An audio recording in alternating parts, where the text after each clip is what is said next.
गणपति बप्पा मोरया। आज हम आपके लिए लेकर आए हैं बुधवार व्रत कथा।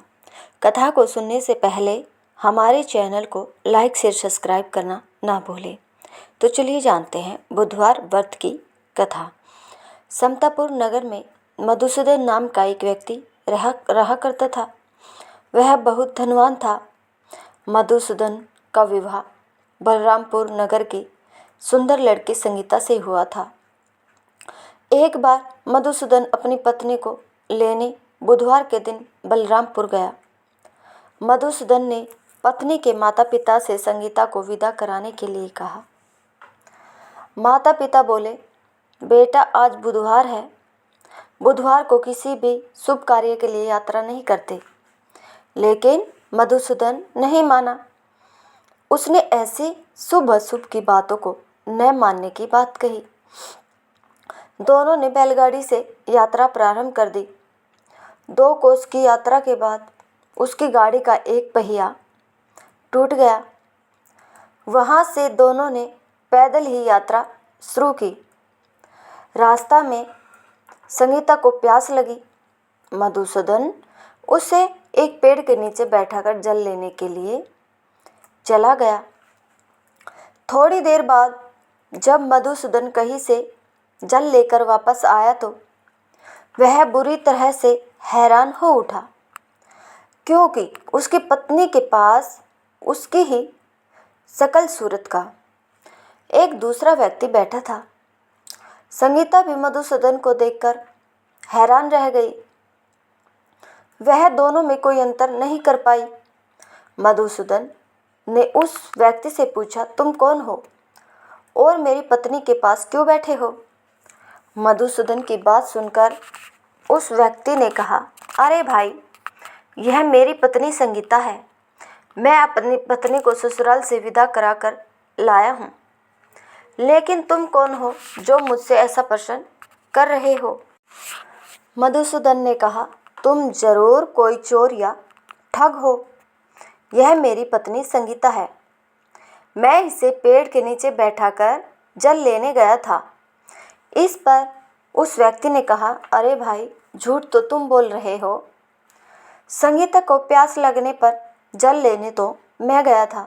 मैंने तो जल लाकर अपनी पत्नी को पिला भी दिया। अब तुम चुपचाप यहाँ से चलते बनो, नहीं तो किसी सिपाही को बुलाकर तुम्हें पकड़वा दूंगा।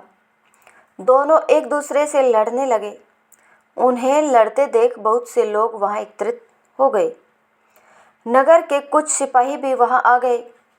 सिपाही उन दोनों को पकड़कर राजा के पास ले गए। सारी कहानी सुनकर राजा भी कोई निर्णय नहीं कर पाया। संगीता भी उन दोनों में से अपने वास्तविक पति को नहीं पहचान पा रही थी। राजा ने दोनों को कारागार में डाल देने के लिए कहा। राजा के फैसले पर असली मधुसूदन भयभीत हो उठा। तभी आकाशवाणी हुई, मधुसूदन, तूने संगीता के माता पिता की बात नहीं मानी और बुधवार के दिन अपनी ससुराल से प्रस्थान किया। यह सब भगवान बुद्धदेव के प्रकोप से हो रहा है। मधुसूदन ने भगवान बुद्धदेव से प्रार्थना की कि हे भगवान बुद्धदेव, मुझे क्षमा कर दीजिए। मुझसे बहुत बड़ी गलती हुई है। भविष्य में अब कभी बुधवार के दिन यात्रा नहीं करूँगा और सदैव बुधवार को आपका व्रत किया करूँगा। मधुसूदन के प्रार्थना करने से भगवान बुद्धदेव ने उसे क्षमा कर दिया। तभी दूसरा व्यक्ति राजा के सामने से गायब हो गया। राजा और दूसरे लोग इस चमत्कार को देख हैरान हो गए। भगवान बुद्धदेव की इस अनुकंपा से राजा ने मधुसूदन और उसकी पत्नी को सम्मानपूर्वक विदा किया। कुछ दूर चलने पर रास्ते में उन्हें बैलगाड़ी मिल गई। बैलगाड़ी का टूटा हुआ पहिया भी जुड़ा हुआ था। दोनों उसमें बैठकर समतापुर की ओर चल दिए।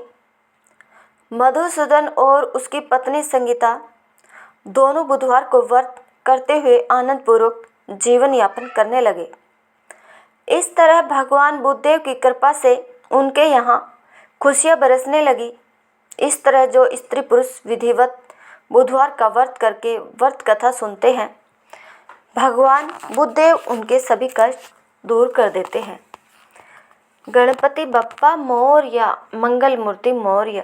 अगर आपको हमारी यह कथा पसंद आई हो तो हमारे चैनल को लाइक शेयर सब्सक्राइब जरूर करें।